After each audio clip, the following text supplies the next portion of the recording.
Prezados irmãos, queremos saudar a todos com a paz do Senhor. Louvamos a Deus por esta oportunidade maravilhosa de interagir com vocês. Aqui quem vos fala é o pastor Deladir Lima, da Assembleia de Deus em Abril Lima, Pernambuco. E nesta ocasião nós queremos dialogar com vocês sobre um assunto muito sério, que foi objeto do nosso último artigo do blog www.deladirlima.com. Nós vamos deixar o link nos comentários assim que terminarmos a live. O tema tratado nesse artigo é justamente os desafios que passam pastores e líderes nesse exato momento. A Igreja do Senhor Jesus está envolta numa revolução que caminha paralela à quarentena. Está acontecendo lá fora essa quarentena e dentro da Igreja inúmeras transformações estão em andamento. E é sobre essas transformações que nós queremos dialogar com os irmãos. Antes, porém, como convém a nós, queremos ler um trecho em Romanos capítulo 13, versículo 11, a parte A desse versículo, que diz assim: E isso digo, conhecendo o tempo, que já é hora de despertarmos do sono.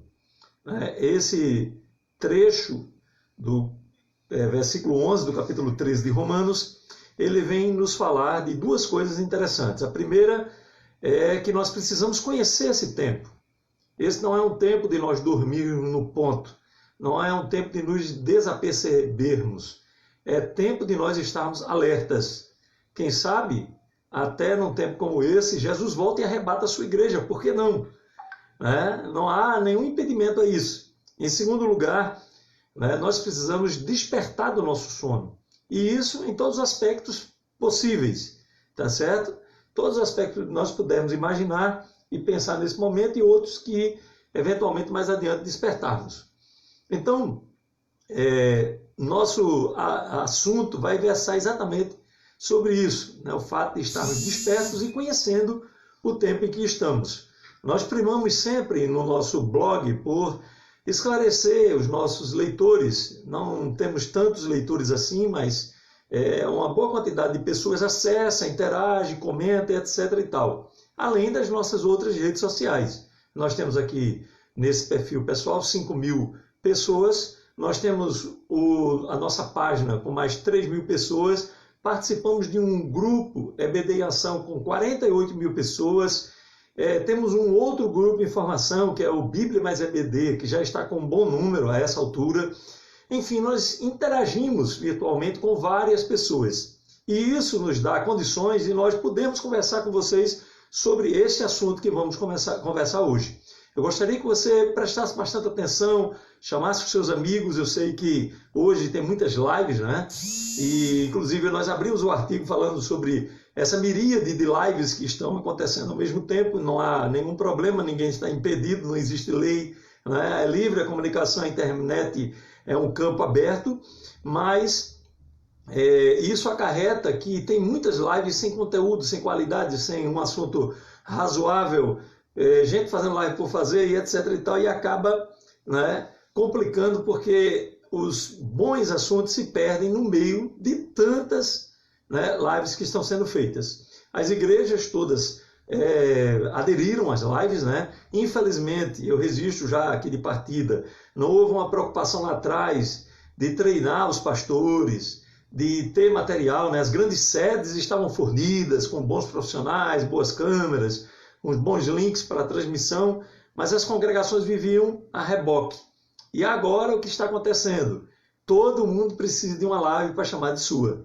E nem todo mundo tem condições de colocar-se, do ponto de vista técnico, do ponto de vista do conhecimento.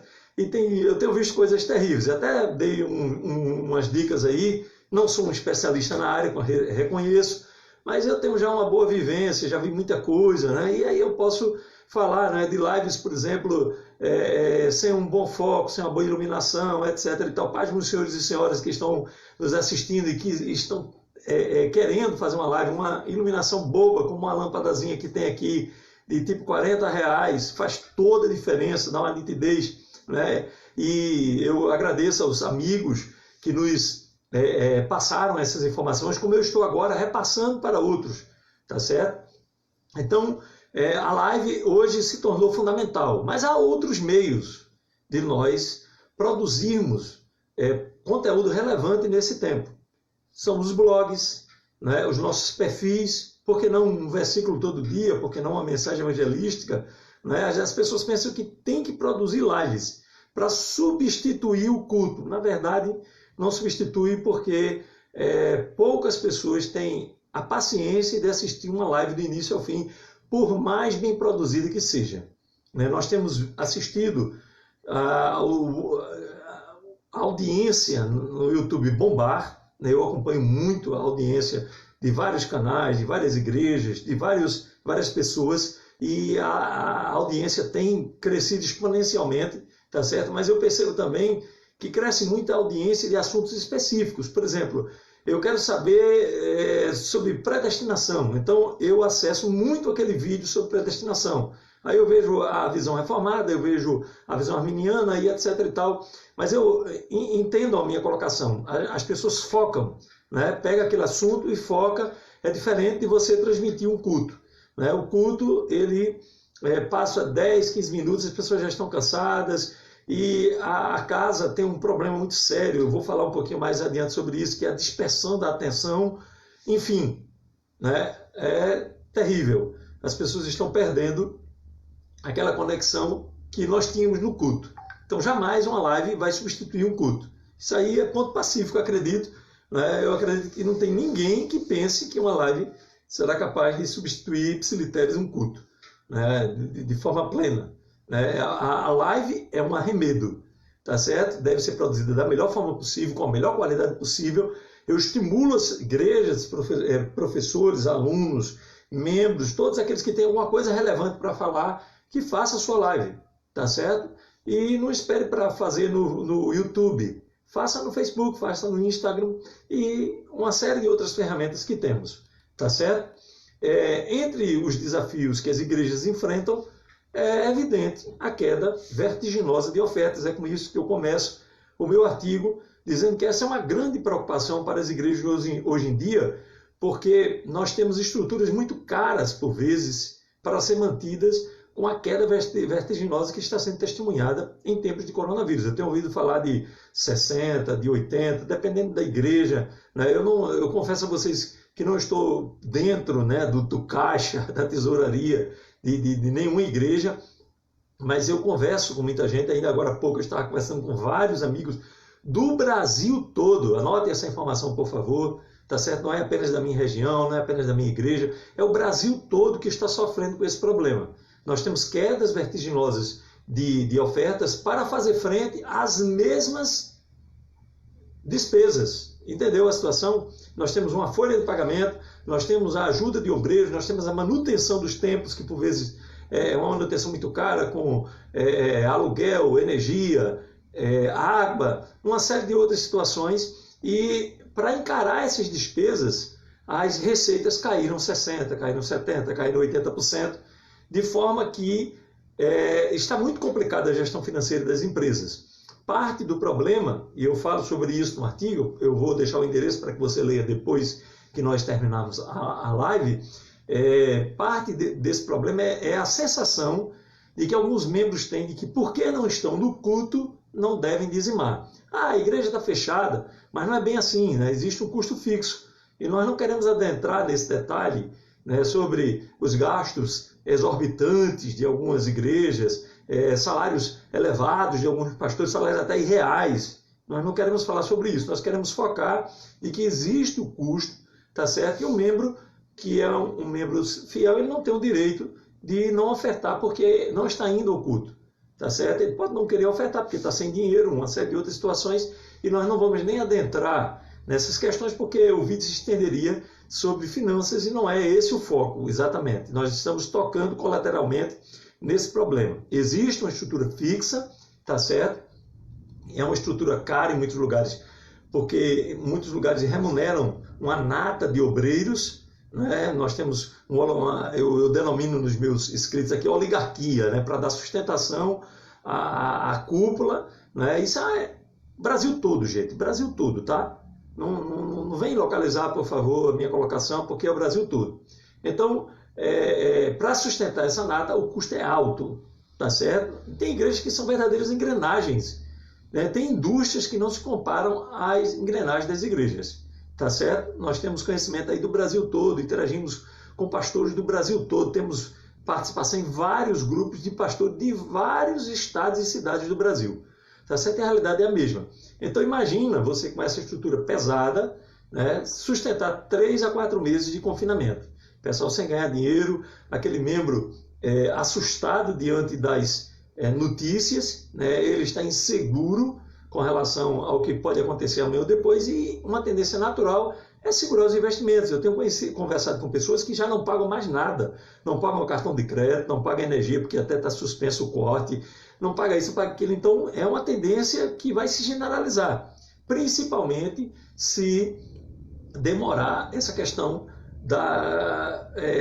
do levantamento do distanciamento horizontal. A tendência é que as pessoas cada vez retraiam mais os seus gastos, entre eles as ofertas e dízimos, tá certo?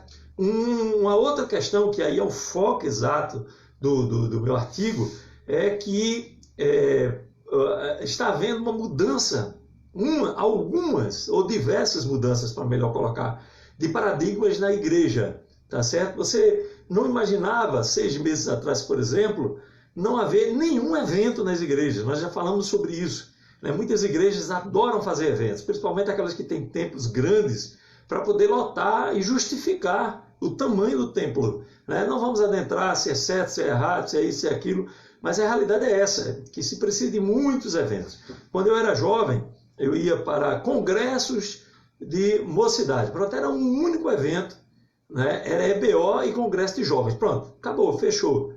Tá certo? Um ano todinho com 2 eventos. Aí hoje tem congresso de mulheres, congresso de jovens, congresso de adolescente, EBO, congresso de evangelismo, congresso de missões, então é N eventos para fazer jus ao tamanho das igrejas. Esses eventos precisam ser financiados, aí vem a venda de camisas, Brasil todo. Até a Igreja Católica e outros eventos, eu tenho visto aí espíritas e vários outros eventos vendendo souvenirs em geral, né, bonés, camisas, etc., para poder custear os eventos. Não estou adentrando, não estou questionando se é certo ou se é errado. Eu estou apenas pontuando. Então, do nada, do dia para a noite, pararam todos os eventos. Todos, absolutamente todos estão parados. Salvo uma igreja num lugar muito distante, que o prefeito não proibiu a reunião de pessoas. A não ser isso, a maioria esmagadora das igrejas, e as maiores estão nos grandes centros, e estão sentindo o peso desses decretos, elas simplesmente pararam de fazer eventos. E aí, parando de fazer eventos, parou de movimentar o mercado de conferencistas, parou de movimentar o mercado de cantores que se apresentavam nesses eventos, que iam a esses eventos cantar, que participavam ativamente. Tinha cantor que tinha evento aí marcado para 2021, preletores com eventos agendados até 2021, agenda cheia, tá certo? Nada contra, estou apenas aqui pontuando que essa realidade mudou radicalmente. Não existe mais preletores para pregar. Eles estão aí, obviamente, né? Mas eles não estão podendo pregar. Não existe mais espaço para os cantores pregar, cantar nos eventos, tá certo? E todo mundo, né, desse grande grupo está tendo agora que fazer lives, tá certo? Eles estão fazendo lives, os cantores, os pregadores, os conferencistas, os apologetas e uma série de outros títulos que se dá, tá certo? Agora, perceba, me acompanhe, por favor, você que está comigo, eu peço que você continue comigo, porque nós vamos ser breves aqui, acho que no mais tardar 30 minutos nós estaremos terminando, mas eu quero dizer para você o seguinte, olha só, a quantidade de lives aumentou exponencialmente, não é o consumo apenas que mudou, não tem mais gente apenas assistindo as lives, tem muito mais gente produzindo lives, tá certo? E aí nós chegamos no cerne da questão colocada no meu post, é que os pastores perderam a relevância. Note o seguinte, acompanhe o meu raciocínio, por favor. Imagine que eu sou um pastor, eu estou diante de um púlpito, né, por detrás de um púlpito, melhor dizendo, né, está aqui um ministério, um grande grupo aqui por trás de mim, né, na maioria das nossas igrejas, né, e na minha frente está o público. Eu tenho esse público cativo olhando para mim, eu estou dirigindo o culto, eu domino, entre aspas, a liturgia, quem vai pregar, quem vai cantar, eu escolho a ordem das prioridades, a quem eu vou dar primeiro, a quem eu vou dar depois, e etc e tal. E esse culto está sob o meu comando, tá certo? Do dia para a noite, gente, preste atenção, por favor, acompanhe o meu raciocínio. Do dia para a noite, esse controle se acabou. Porque eu estou diante de uma câmera, como eu estou agora dentro de uma câmera de um celular, e eu não sei quem está me assistindo do outro lado. Eu estou percebendo que tem gente aqui entrando, saindo, tem gente saudando com a paz. Eu quero desde já saudar a todos com a paz que estão me assistindo, mas veja só, eu não sei quem são essas pessoas, tá certo? Eu não posso interagir com elas em carne e osso, pelo menos nesse momento. É totalmente diferente do que estava acontecendo no culto. No culto eu estou olhando para as pessoas, eu posso me dirigir a algumas delas, apertar as mãos, perguntar como estão, eu posso me dirigir e dizer alguma coisa, e do nada esse controle acabou. Então é um problema muito mais sério do que a gente possa imaginar. Aquele pastor que era o ponto central, que catalisava a atenção, que coordenava aquele culto, que organizava a liturgia, ele sumiu, simplesmente sumiu. Ele está agora diante de uma câmera impessoal, do outro lado, ele não sabe quem é, né? E ele não sabe nem a quem se dirigir, né? Ou como se dirigir, tá certo? Evidentemente nós temos a dependência de Deus, todo pastor sério depende de Deus para dirigir o culto, isso aí não tem nada a ver. A questão é que esse controle, ele se perdeu. E se perdeu de uma forma total, tá certo? E nós não temos prazo, preste atenção nesse detalhe que é importante. Quando vai acabar a quarentena? Aí onde você mora, na cidade onde você congrega. Eu não sei, você não sabe, tá certo? E pior, deixa eu lhe dar um dado aqui terrível. Nós não sabemos nem se vai acabar do dia para a noite. Eu acredito que não vai acontecer assim, tá certo? A palavra que eu mais ouço nesses últimos dias é: a vida que nós tínhamos não será a vida que nós teremos daqui para frente.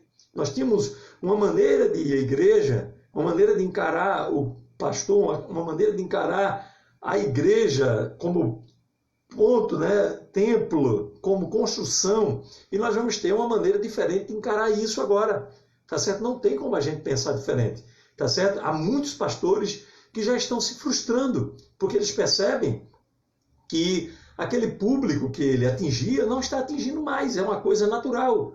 Tá certo? Nós vamos falar daqui a pouco que nem todo mundo tem paciência de assistir uma live até o fim, nem todo mundo tem paciência de assistir uma pregação até o fim, nem todo mundo tem o YouTube disponível na sua casa à vontade para usar e plugar numa televisão, né? Muitas televisões não são televisões smart, outras não têm um dispositivo como aquele dispositivo do Google que conecta e compartilha conteúdo da internet. Então, como essas pessoas estão sendo alcançadas?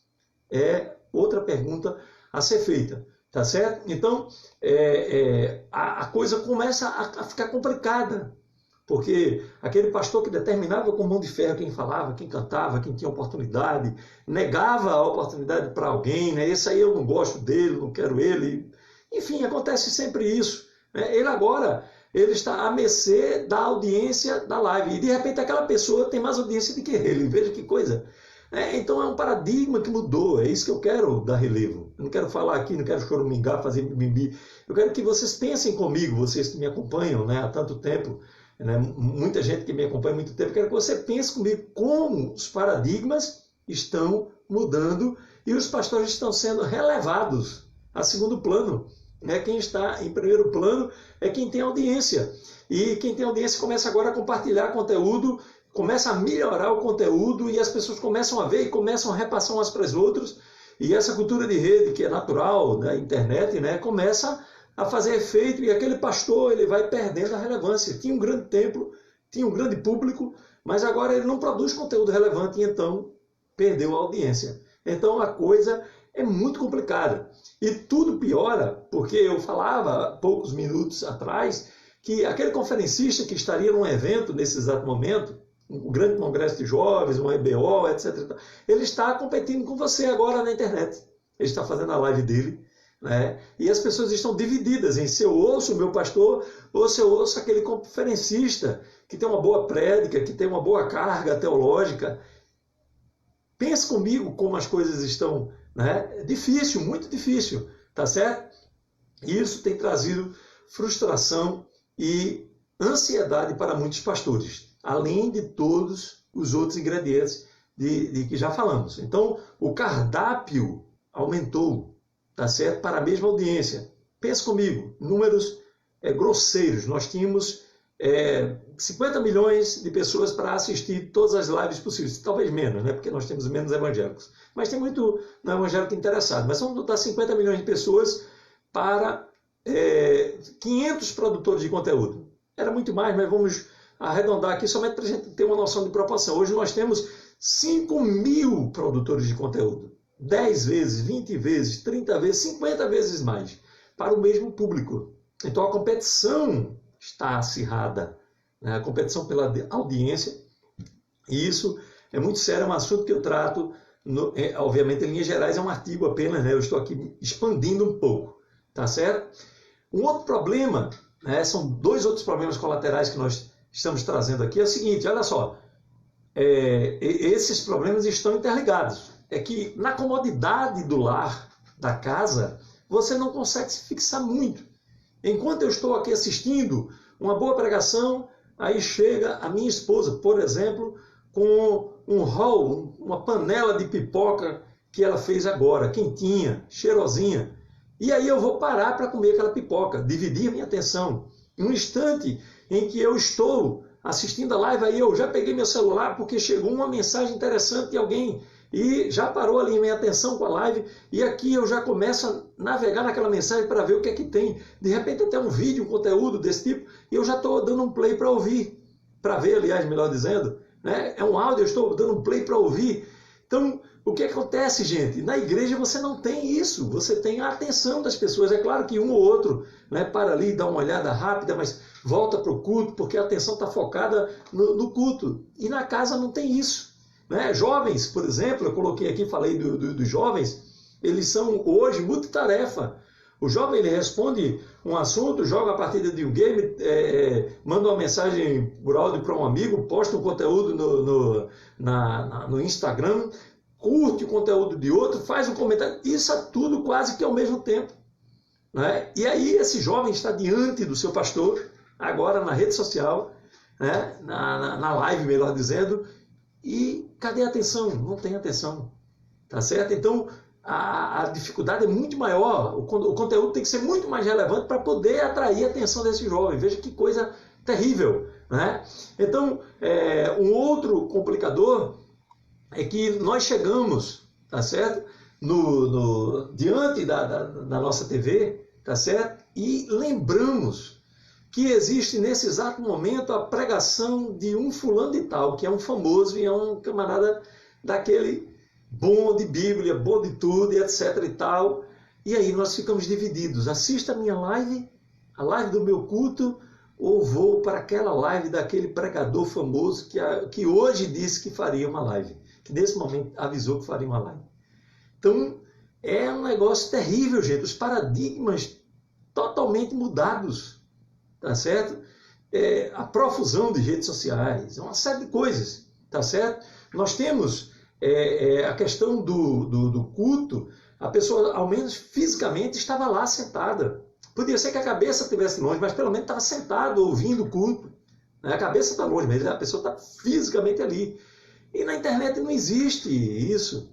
Né? O cidadão está ali, ó, tá, parou, aí viu, analisou, e o negócio começa a complicar. Tá certo? Então, nesse contexto, as coisas estão muito complicadas para os nossos pastores. E eu, sinceramente, peço oração por todos os pastores desse Brasil. Você que é evangélico, ao dobrar os seus joelhos, lembre-se do seu pastor. Ore por ele, porque é um turbilhão de variáveis acontecendo ao mesmo tempo. E ele tem que lidar com tudo isso. Tá certo? E ele não pode reaprender ou parar um pouquinho ou fazer um curso aqui de como lidar com isso, não, porque a realidade se impõe, tá certo? Hoje seria doutrina em muitas igrejas, mas hoje não tem doutrina na maioria das igrejas. Por quê? Porque não há culto, simplesmente isso. Como é que agora eu compenso, né, toda aquela falta de aprendizado dos tempos passados? Né? Quem leu o blog não deixou de ser avisado, nós sempre falávamos sobre isso. Produza conteúdo, liderança evangélica tem que produzir conteúdo, né? Tem que ser relevante, conteudista, né? Eu participei, já disse a vocês aqui em outra ocasião, de um evento, esse início de ano aí na Consciência Cristã, sobre igrejas no mundo digital. E o palestrante disse que nós somos muito bons de consumir conteúdo digital, mas nós somos ruins de produzir conteúdo digital. De maneira que até mesmo um cantor, né, quer produzir um bom clipe, por exemplo, ele tem que recorrer a uma gravadora, uma produtora lá fora, porque na igreja não tem. E agora nós estamos sendo confrontados com a necessidade de produzir conteúdo. E muita gente não está conseguindo produzir conteúdo relevante. É mais do mesmo, é mais um culto, né? Entenda a minha colocação, nada contra os cultos, absolutamente nada contra a igreja. Tá certo? Eu quero ressaltar aqui mais uma vez, não é uma crítica localizada, gente. Essa minha reflexão é para o Brasil todo e quem vier a conhecer, tá certo? Que nós temos que pensar seriamente sobre esses problemas. Nós estamos falando de igreja, nós estamos falando de pastor. E preste atenção, por favor, no que eu estou dizendo. É muito sério o que eu estou dizendo. O que eu estou dizendo é para refletir sobre a realidade que está imposta a nós. Não é uma questão nem de escolha. Eu, como pastor, não posso nem dizer assim, isso aí não me toca, eu não quero nem saber. Não, eu tenho que produzir, eu tenho que me fazer relevante, eu tenho que chegar junto do meu membro. E eu finalizo com um toque aqui muito importante, que é o pastor manter-se em contato com os seus membros. Tá certo? Nós fizemos uma pesquisa dias atrás, publicamos aí no blog, se você der uma navegada aí nos artigos anteriores a esse, que eu vou deixar o link, você vai ver que nós constatamos no universo pesquisado que não teve assim tanto rigor científico, etc. e tal. A intenção era uma pesquisa informal, mas 30% das pessoas, tá certo? Acho que 280 responderam, tá certo? Disseram que não foram contactados de nenhuma forma. Nós demos algumas opções. Você foi contactado por e-mail, você foi contactado por telefone, por WhatsApp, por uma visita pessoal. Não. 30% disseram que não houve nenhum contato. Atenção, pastores. Presta atenção, por favor. Isso vai ser fundamental no retorno depois da quarentena. O teu membro vai olhar, vai analisar, não todos, evidentemente, mas muitos vão pensar, vão raciocinar e dizer, olha, eu sobrevivi a uma quarentena sem nenhum contato do meu líder. Por que agora eu vou ter que ter contato com ele? É muito sério isso, eu queria que você pensasse com muito carinho. Alguns pastores estão sempre em contato com seus membros, mandam uma mensagem, mandam um versículo, telefonam. Né? É importantíssimo um telefonema, né? Porque evita o contato, que é o problema do contágio. Não é porque o pastor é distante, é frio, mas é uma questão de facilidade. Né? Mas é aquele contato mais direto. Uma mensagem no WhatsApp é aquela coisa mais impessoal. Né? Mas um telefonema, ele é muito importante, ele tem um peso muito grande, tá certo? E é de suma importância que o pastor faça isso. Eu tenho amigos pastores que estão visitando idosos à distância, idosos e pessoas doentes à distância. Você já pensou no seu membro que está com Covid?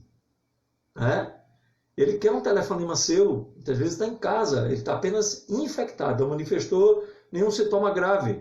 Mas ele está isolado e precisa de um contágio, de um contato, né? Por telefone. Você vai falar com ele e vai perguntar como ele está, vai deixar um versículo, uma oração.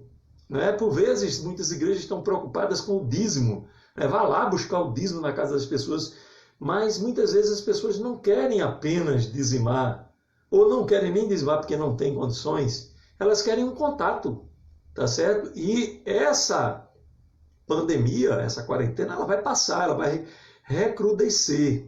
E quando ela acabar, né, como será a situação daqueles pastores que não entraram em contato com seus membros?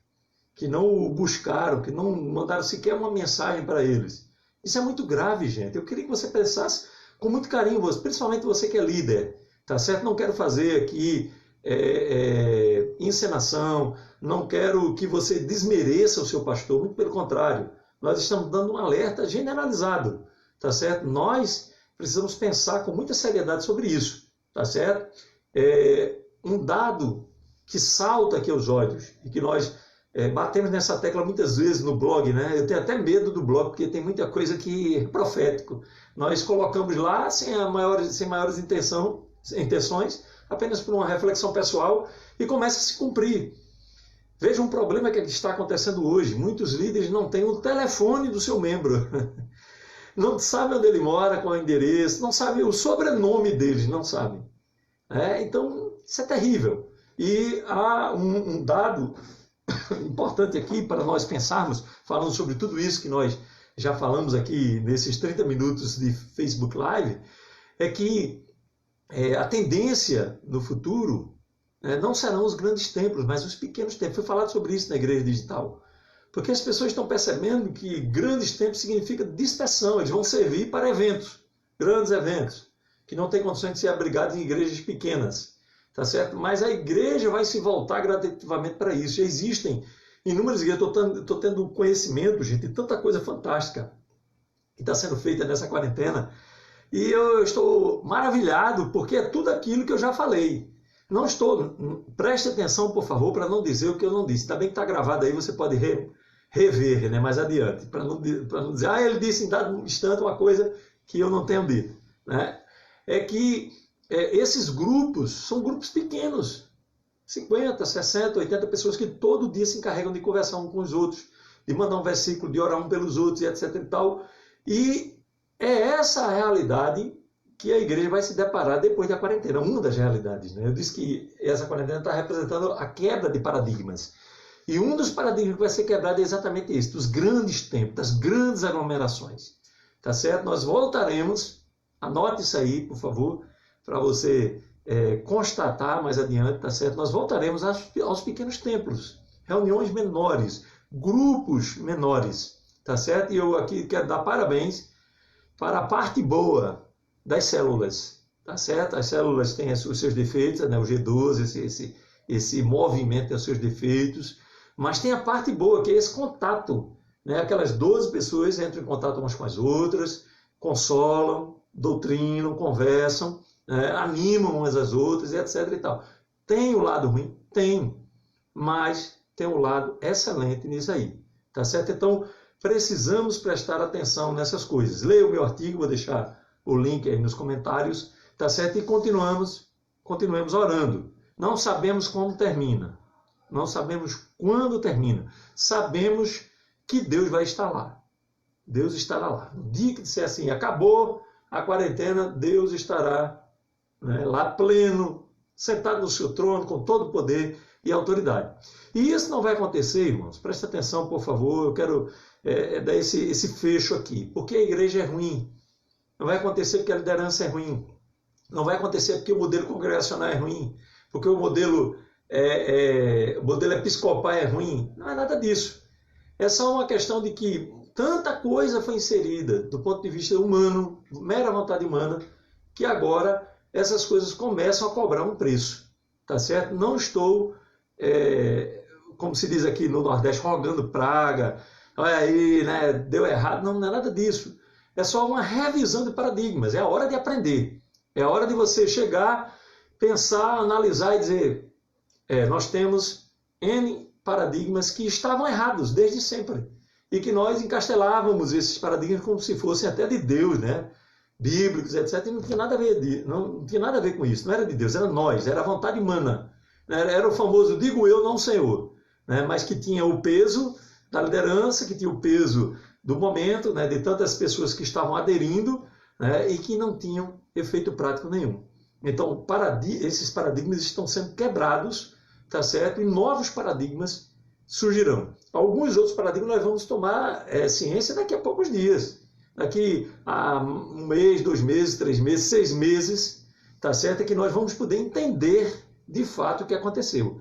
Mas nós já como conhecedores desse tempo, como o versículo lemos em Romanos 13, 11, nós temos que entender tudo o que está acontecendo para que possamos tirar lições e não repetir, irmãos.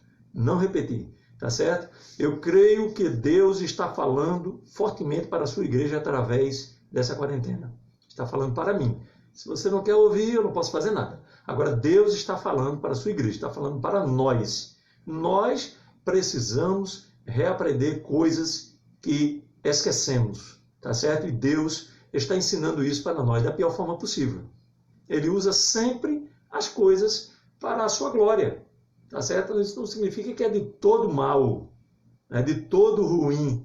Não, está acontecendo coisas terríveis, gente nossa está falecendo, etc. e tal, mas as coisas estão acontecendo e nós estamos vendo acontecer e veremos muito mais, tá certo? Anote novamente o que eu disse lá no início. Não vai acabar do dia para a noite. Não vai ser do dia para a noite que vai se dizer assim, olha, agora as igrejas podem abrir as portas e vai voltar tudo ao normal. Não. Nós temos o risco de uma reincidência de contágio, tá certo? Muitos estarão com medo de voltar à igreja, até que as notícias deem conta que está tudo estabilizado mesmo, tá certo? Então, todas essas variáveis concorrerão para que os cultos não voltem ao normal tão cedo. Preste atenção, não é um desejo do meu coração. Meu desejo é que amanhã voltasse. Não tenho nenhum problema quanto a isso. A minha questão é conhecer esse tempo e entender o que está acontecendo. Tá certo? Que Deus te abençoe. Muito obrigado pela sua atenção. Tá certo? Eu quero rogar as bênçãos de Deus sobre a sua vida, dizer que Deus, Ele tem uma providência para você, Ele irá te guardar, estender a sua mão, tá certo? Fazer com que você prospere, tá certo? Se nós sobrevivermos a essa pandemia, né, nós vamos ser crentes, ou devemos ser crentes melhores com as lições que aprendemos, tá certo? E devemos seguir em frente, porque em tudo, absolutamente tudo, o nome de Jesus é de ser glorificado, tá certo? Muito obrigado, Deus te abençoe, a oração que eu faço nesse último momento. Amém, querido? Deus te abençoe em nome de Jesus.